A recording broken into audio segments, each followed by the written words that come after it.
Topic 3. The Health Advocate, Part 1. Lost in the Ward. Welcome back to the English Oasis. We've talked about making friends and fighting for your rights in a new city.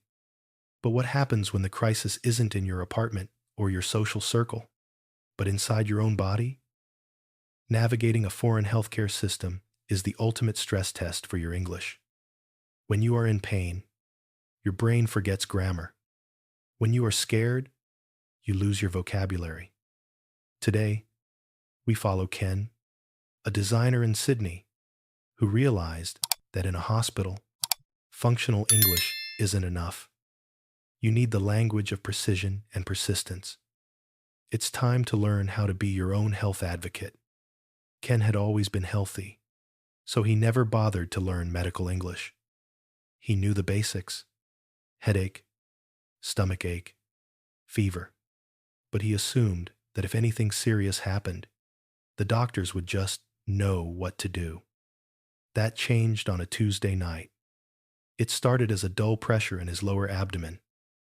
By midnight, it was a sharp, stabbing pain that made it impossible to stand.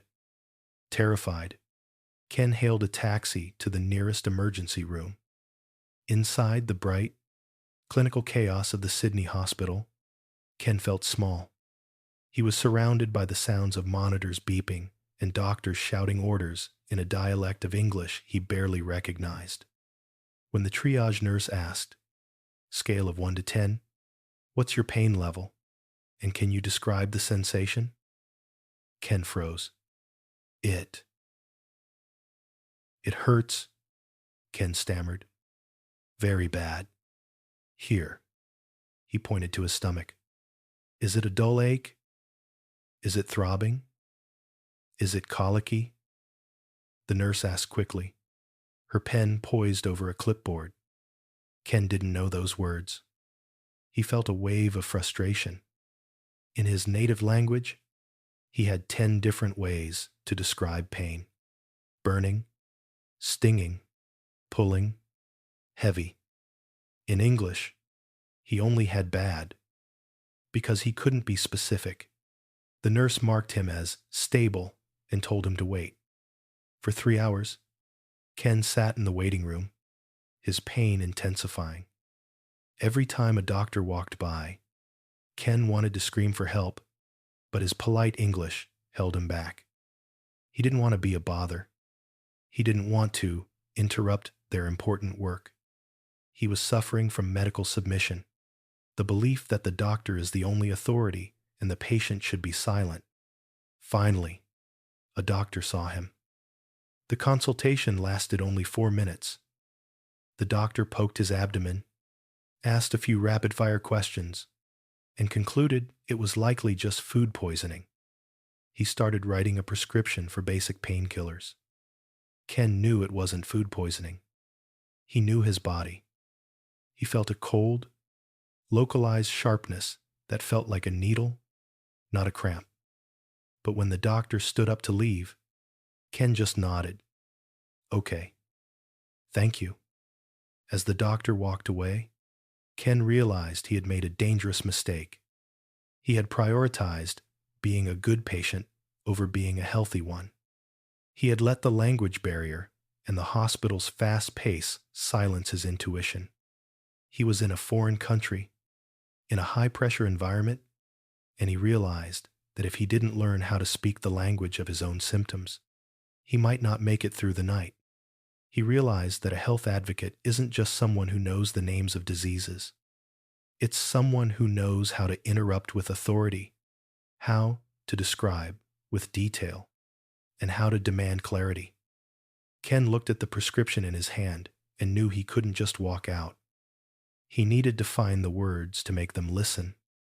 If you've ever sat in a doctor's office feeling like you didn't fully explain your problem, or if you've walked out with a prescription you didn't understand because you were too shy to ask why, you are not alone. Hit that like button and subscribe as we help Ken find the medical assertiveness he needs to save his own life. Part 2. The Language of Precision. As the doctor's white coat began to disappear around the corner of the cubicle, Something snapped inside Ken.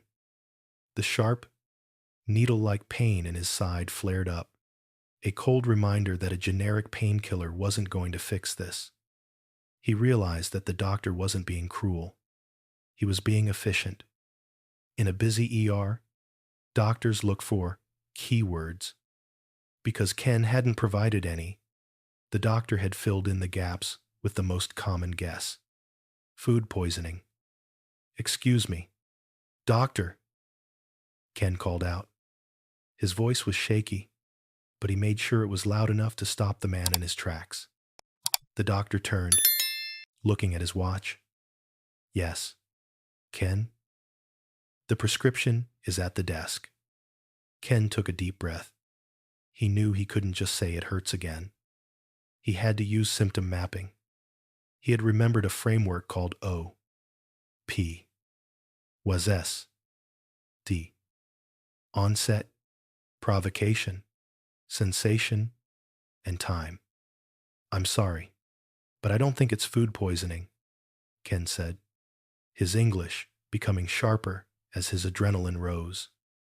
"I need to be more specific. The onset was sudden, exactly at 10:00 p.m. The sensation isn't a cramp. It's a localized, stabbing pain, like a knife. It's not moving.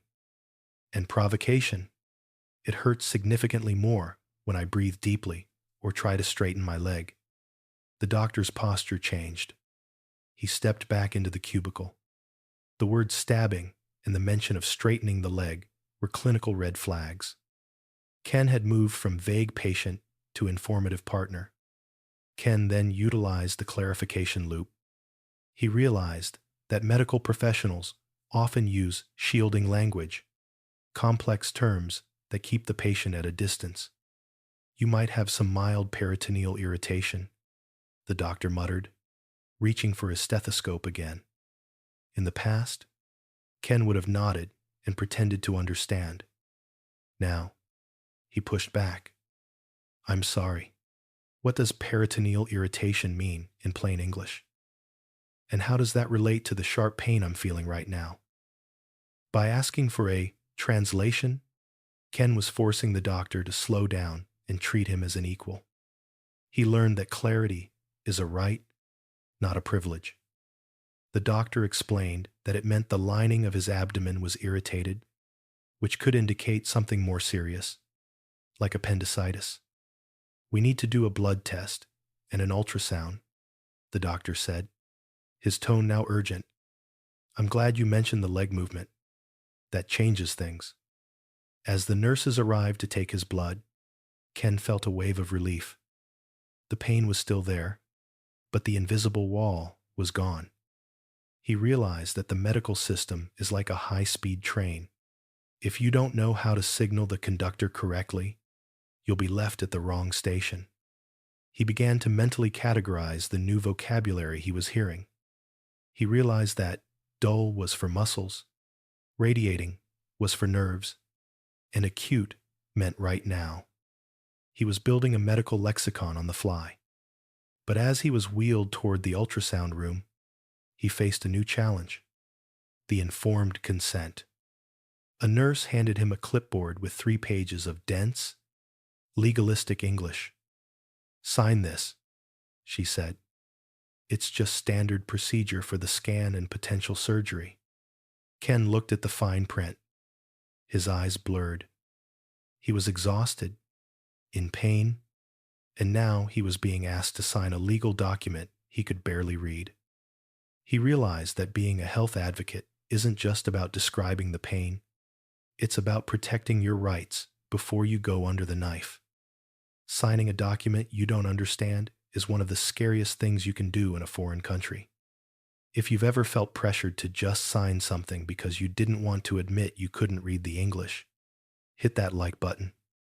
We're helping Ken navigate the legal maze of healthcare in the next part. Here is topic 3. Part 3. The Consent Guardrail. In this chapter, Ken learns that the most important part of his medical journey isn't just the treatment, but the legal and ethical right to understand it. Part 3. The consent guardrail. The ultrasound confirmed the doctor's suspicion. Ken's appendix was severely inflamed. Things were moving fast now.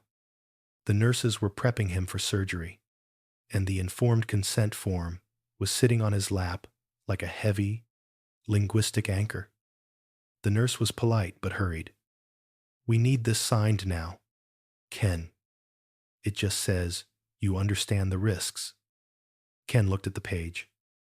Words like anesthesia, complications, post-operative hematoma, and liability waiver swam before his eyes. In his exhausted state, the English felt like a thick fog. Every instinct in his body told him to just sign it and let them take the pain away. But then he remembered. Informed consent is only informed if you actually understand it. He realized that in a foreign hospital, yes is a dangerous word if it's used just to be easy. He used the time-out technique. "I understand this is urgent," Ken said, his voice firm despite the discomfort. "But I cannot sign a legal document I don't fully comprehend.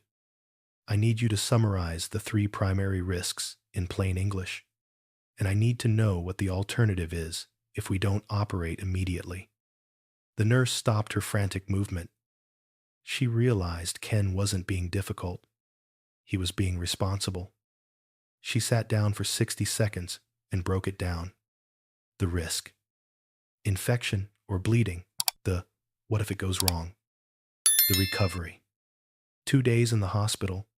2 weeks of light activity. The what happens after? The alternative. The appendix could burst, leading to a life-threatening infection. The why we must do this now. By asking for a plain English summary, Ken had cleared the fog. But he didn't stop there. He used the confirmation back check. "So, what I'm signing is that I agree to the removal of my appendix. I understand there's a small risk of infection, and I'll be out of work for 2 weeks. Is that correct?" The nurse nodded. "Exactly. Ken, you've got it." Ken signed the form. He felt a different kind of peace. Not the peace of a victim, but the peace of a participant. But as they started the IV for his anesthesia, another fear crept in. The recovery gap. He knew that once the surgery was over, he would be groggy, tired, and even less capable of speaking English. He wouldn't be able to argue about his medication or his discharge plan. He realized he needed a communication proxy. Since he didn't have family in Sydney, he used his phone to record a quick emergency summary for the recovery nurses. He recorded himself saying, "My name is Ken. I am allergic to penicillin. I prefer to have my discharge instructions written down, not just spoken, because English is my second language. Thank you for your help." He was preloading his advocacy. He was making sure that even when he couldn't speak, his voice was still in the room. As the anesthesia began to take effect and the world started to fade into a blur of clinical white, Ken realized that his medical English hadn't just saved his life. It had preserved his dignity. He wasn't just a case number on a gurney. He was a man who had successfully navigated the most complex system in the world while in the middle of a crisis. The most vulnerable time in a foreign country is when you are physically incapacitated. If you've ever worried about being lost in translation while under medical care, hit that like button. We're finishing Ken's story in part 4, where he manages his post-op care and learns that the discharge is the most important part of the battle. Part 4. The recovery of agency. When Ken woke up in the recovery ward, his mind felt like it was wrapped in cotton wool. The anesthesia was wearing off, leaving him in a state of linguistic slump. He could understand the nurses, but his ability to form complex sentences had vanished. This is the danger zone of medical care, the discharge process. Most medical errors occur after the patient leaves the hospital because they didn't fully understand the aftercare protocol. In a foreign language, this risk is doubled. Ken watched as a nurse began to explain his medication schedule at a high speed, end of shift pace. Take these twice a day, those every 6 hours with food, and call us if you see any redness. Got it? The old Ken would have nodded, too tired to argue, and hoped he could figure it out later by reading the tiny print on the pill bottles. But the new Ken, the health advocate, knew that hoping is not a medical strategy. He used the teach-back method. I'm still a bit groggy, Ken said, his voice raspy. I need to repeat this back to you to make sure I have it right. This blue pill is for pain every 6 hours. The white one is the antibiotic, twice a day. And I must eat before taking the white one. Correct? By forcing himself to say the instructions out loud, he caught a mistake. He had confused the painkiller with the antibiotic. The nurse corrected him immediately, her expression softening. She realized that Ken was taking his recovery seriously, so she slowed down. Ken then made one final request, using the emergency summary he had recorded earlier as a reminder. Can you write this down in a simple table for me?